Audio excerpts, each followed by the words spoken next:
인간과 구원 12번째 주 세 번째 시간 진행하겠습니다. 지난 시간에는 이제 종교개혁의 출발점이었던 마틴 루터의 칭의가 어떻게 등장하게 됐는가, 인간의 최선에 대한 의문, 그리고 그것은 그 시대, 그가 이제 젊어서 살았고 젊어서 배웠던 그 시대의 이제 유명론 논쟁과 비안 모델을 그거에서 파생된 비안 모데르나라는 이제 것을 통해서 그러니까 그것의 연장선상에서 일어난 일이다라는 걸 지난 시간에 얘기를 나눴습니다. 자, 이렇게 종교개혁이라는 것이 하나님의 의, 하나님의 칭의라는 것을 루터가 새롭게 조명하고 새롭게 이렇게 내놓으면서 이제 한마디 세상에 발칵 뒤집혀졌습니다. 기독교 사회가. 자, 그래서 종교개혁이라는 게 시작을 하게 됐는데, 종교개혁이라는 것이 시작이 되면서,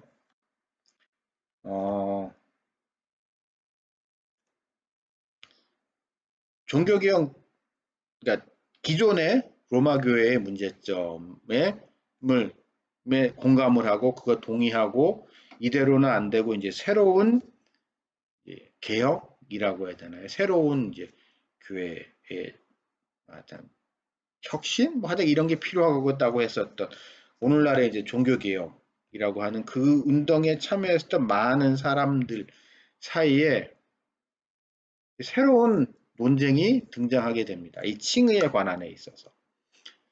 칭의에 있어서 루터는 믿음을 강조하면서, 그러니까 믿음을 통해서 구원을, 그러니까 의롭게 되고 그 의롭게 됨을 통하여 구원에 이른다는 이러한 것을 강조하면서, 근데 그 믿음이라는 것이 어떻게 칭의가 되느냐라는 그런 것은 그 의는 그리스도의 의, 그것이 우리의 낯선 우리에게 이렇게 의의 주입, 의의 전가라는 것을 통하여 이제 일어나게 된다는 게 지난 시간까지 얘기였는데요. 이제 그거에 대해서 이제 의문이 제기가 되기 시작합니다. 개신교, 그러니까 종교개혁 진영 내부에서. 즉, 그런데 그 믿음은 결국 하나님의 은총에 의해서 생겨나는 거다. 그렇기 때문에 은총이 믿음보다 우선된다, 더 중요하다 라는 주장을 하는 사람들이, 그러한 주장이 이제 생겨나기 시작을 하는 거예요. 종교개혁 진영 내부에 있어서. 그리고 결국 이 흐름, 믿음을 통해서 구원에 있는 건 맞는데, 이 믿음은 결국 하나님의 은총에 의해서 일어나는 거기 때문에 우리는 은총에도 관심을 가져야 되고 은총이 더 선행되어야 돼.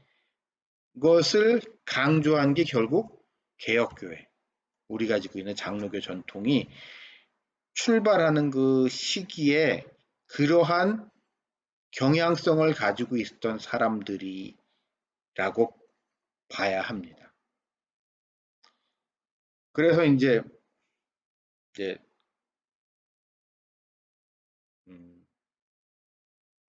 물론 이 부분에 있어서 루터와 함께 했었던 이제 루터교 진영 사람들이 아니야, 은총은 하나님의 은혜, 은총은 필요하지 않아라고 얘기하는 건 아니에요. 물론 그것도 그 사람들도 다 동의하지만 그거에 있어서는 하지만 이제 약간 방점이 좀 다르다는 거죠. 근데 그것이 그러면 은총이라는 것이 과연 무엇이냐라는 이제 관점이, 이제 새로운 관심이, 그러니까 그러니까 은총이라는 부분에 더 집중하게 되는 거죠. 개신교 진영에서는. 그러니까 개신교 내에서도 개혁교회 진영에서는 우리 같은 이제 일명 칼빈주의자라고 하는 사람들은 그거를 관점을 갖게 되는 거고, 이후 신학의 발전에 있어서 루터와 특히 루터의 후예들이라고 하는 루터파들은 믿음이란 무엇인가에 좀 더 집중을 하게 됩니다. 은총보다는. 그래서 이제 개혁파, 개혁주의 쪽은 그러면 은총이라고 하면 뭐냐라는 부분에 집중을 하다 보니까 법정적 칭의 개념이라는 게 됩니다. 즉 은총이라는 것을 일종의 이제 신약 성경에 있어서 은총이라는 개념을 살펴보니까 이거는 신약이 쓰여졌었던 고대 로마 제국 당시에 있었던 채무 변제를 통한 자유인의 해방이다라는 것으로 이제 그거와 이제 접목시켜서 생각해 나아가기 시작을 합니다. 그러니까 로마 제국이 유지가 되기 위해서는 이제 제국이 유지가 되기 위해서는 자유인이 많아야 되고 이 많은 그러니까 자유인이 많아서 그 사람들이 요즘으로 하면 세금도 많이 내야 되고 군대도 가야 되고 해야 되는데 로마가 제국으로 발전하는 과정에서 이제 자꾸 이제 로마의 고민은 뭐였냐면 이 자유인들이 빚 때문에 개인적인 채무 때문에 부채 노예가 되는 경우가 많았는데 그래서 자유인의 지위를 상실하게 되는 경우가 많았는데 이 문제를 해결하기 위해서 로마는 뭐 가끔 로마는 몇 차례 이제 부채 탕감을 해준 거죠 정부가 그러면서 원래 자유인이었던 사람들의 신분을 자유인이었다가 노예로 빚 때문에 몰락가 했던 사람들을 해방시켜서 이전 지위를 갖다가 이전의 자유인으로서의 지위를 회복시켜주는 그런 일이 있었는데 이러한 것을 이것이 이제 은총이었다는 거죠. 그래서 하나님의 구원을 이런 관점으로 바라보는 우리한테도 한편으로 익숙한 개념이잖아요. 대가를 치렀다는 개념. 대가를 치러서 예수께서 우리 대신 정부의 대가를 치러서 그거를 통하여 우리가 이제 뭐라 그래 부채로부터 죄의 대가 죄로 말미암아 치료해야 될 그거로부터 그 부채로부터 해방됐다. 이러한 개념이 주목을 받게 됩니다. 근데 이것은 흥미로운 게 종교개혁 당시에 일어났었던 그러니까 종교개혁 1세대 당시 처음에 일어났었던 두 흐름이 조합이 된 거예요. 즉 에라스무스, 그러니까 종교개혁이라는 것이 등장하는 데 있어서 에라스무스의 역할은 엄청나게 중요했습니다. 다만 안타까운 건 에라스무스가 결정적인 순간에 종교개혁에 동참하기를 거부하고 여전히 하여튼 그쪽 진영에 남아 있었다는 부분이 에라스무스의 비극인데요. 에라스무스의 이 부분에 있어 중요한 기여는 이러한 전가라는 분, 대신 갚아준다는 거는 개념을 이제 찾아냈다고 해야 되나요? 그것을 이제 다시 이렇게 재발견을 해서 사람들한테 이 사람이 이제 에라스무스가 했던 중요한 역할이 이제 성경 번역이었단 말이에요. 특히 신약 성경을 이제 원래 로마 교회에서 쓰던 불가타 번역이 아닌 새로운 성경 번역을 이제 새로운 헬라어 성경을 이제 내놓으면서 근데 그 에라스무스가 새롭게 내놓았던 이제 라틴어로 쓰던 불가타본이 그 당시 그러니까 로마 교회의 기존 텍스트였는데 그 문제점을 지적하면서 그러면 이게 원래 신약 성경은 헬라어로 써 있었으니까 헬라어로 읽어야 되는 거 아니야 하면서 이제 헬라어 성경을 다시 이렇게 도입하는 에라스무스가 이 의의 전가라는 부분, 전가라는 부분을 에라스무스가 발견해서 세상에 내놨습니다. 의가 전가된다는 거, 죄가 전가된다는 거. 그러니까 나와 그러니까 결국 채권자와 채무자의 관계지만 이 둘 사이에 국가라는 것이 주로 공화국 시절에 이런 제국이 로마가 개입을 해서 어떠한 전가가 일어난다는 것이 에라스무스에 의해서 이제 도입이 됐다면 그러면 이 전가되는 그 내용, 전가되는 그 의는 뭐예요?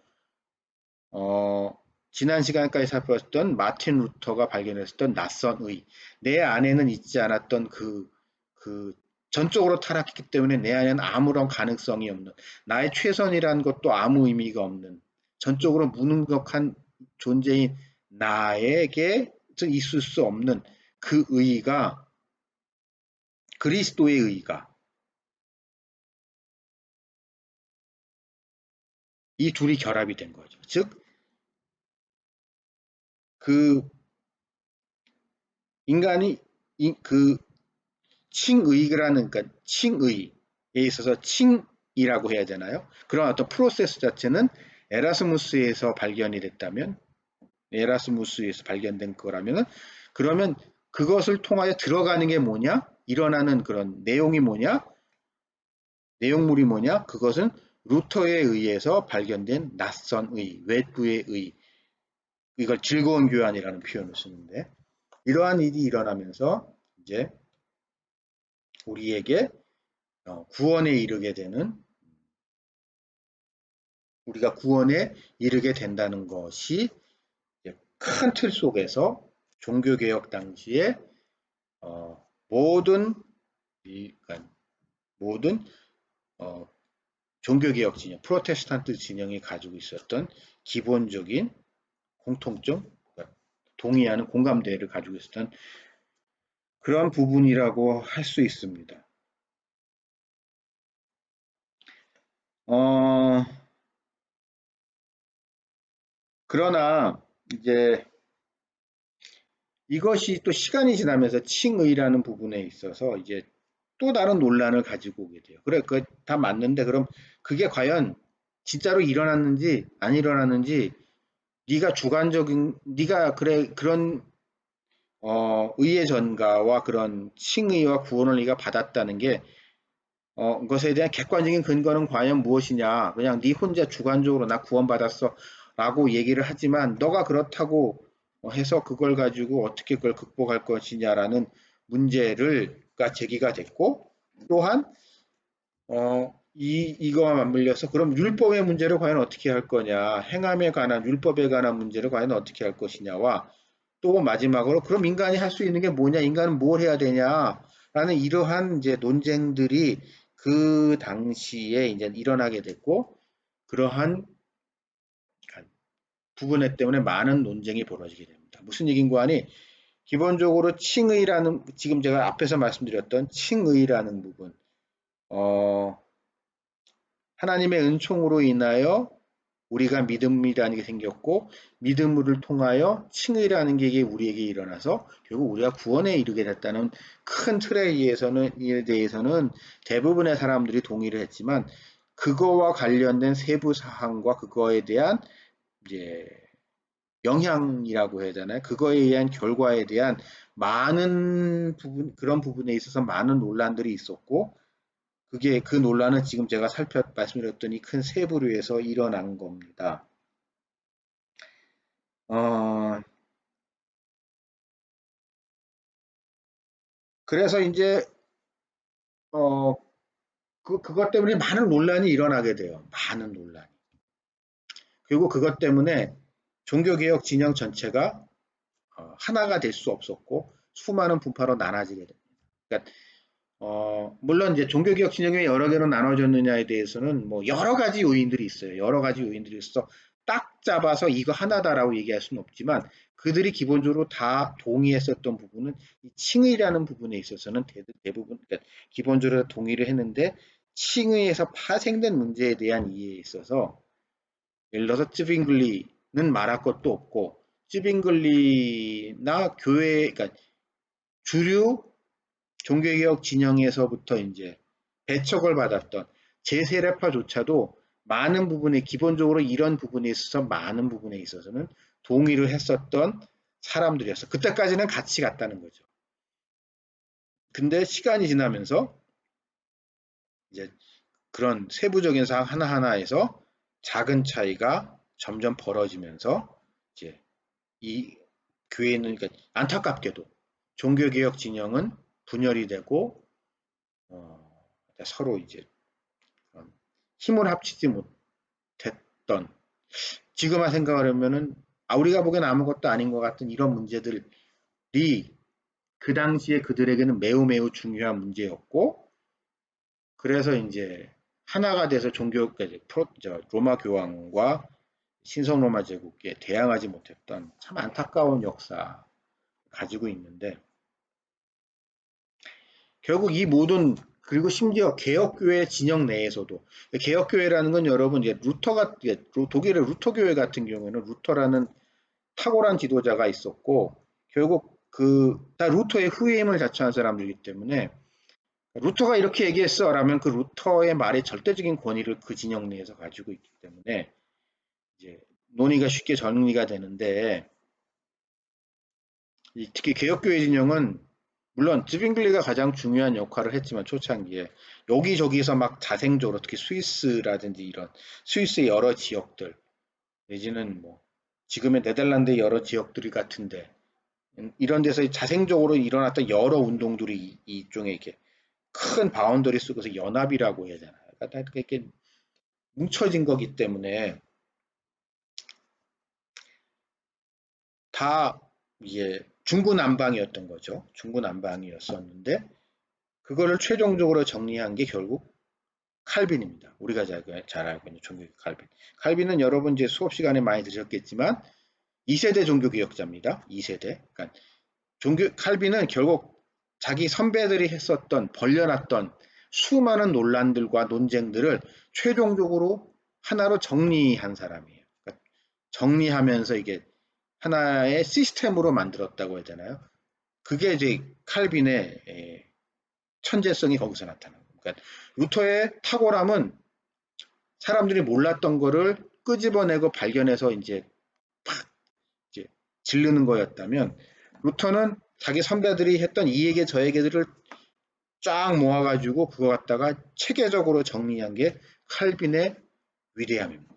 그러면 칼빈은 과연 이 문제를 어떻게, 이 구원에 관한 문제에 있어서, 칭의에 관한 문제에 있어서 이 수많은, 그러면 이제 이게 이제 흔히 말하는 구원의 서적 문제 같은 것도 다 여기서 얽혀지게 되는 거거든요. 그러면 칭의와 성화의 문제를 비롯한 그러면 유효적 소명, 이게 유효적 소명이냐, 은총이 진짜 은총이냐, 뭐 이런 수많은 논란들이 있어. 은총이 없는 사람은 구원 못 받는다는 거냐, 뭐 이런 논쟁.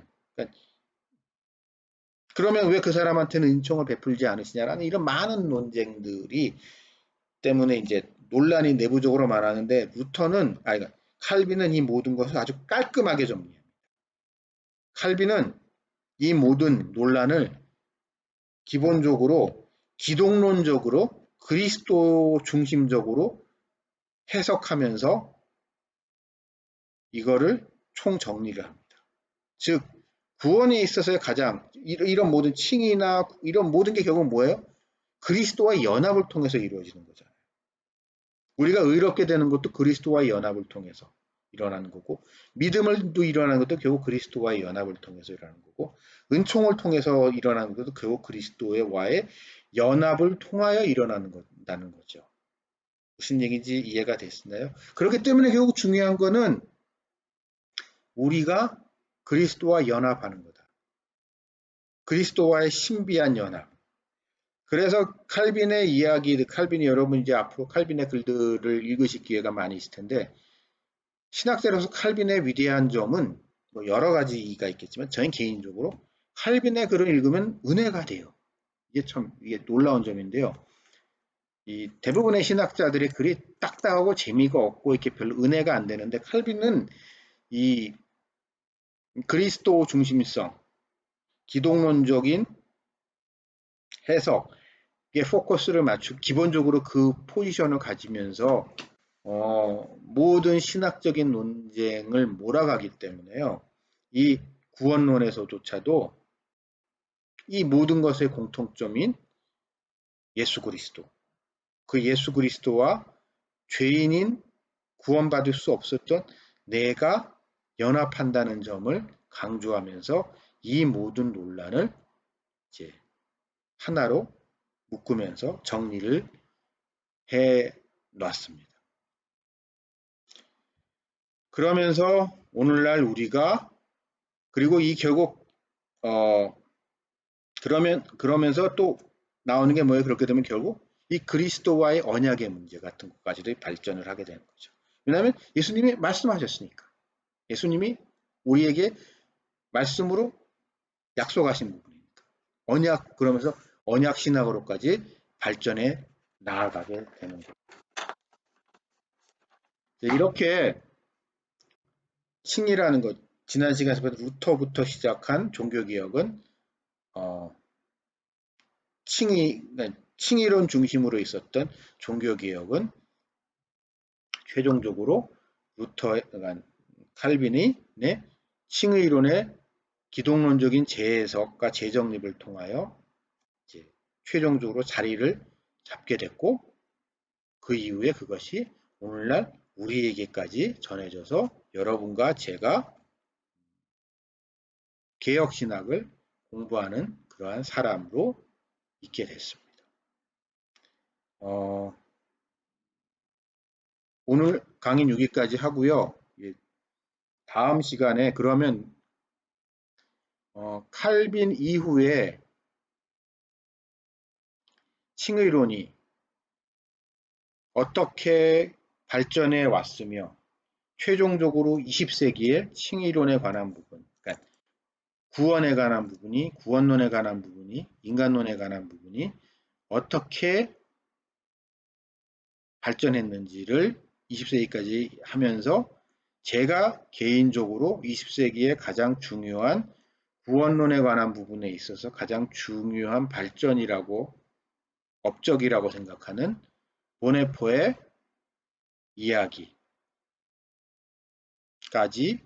다루면서 이번 강의를 다음 주에 마무리하겠습니다. 이번 주 잘 지내시고요. 다음 주에 뵙겠습니다.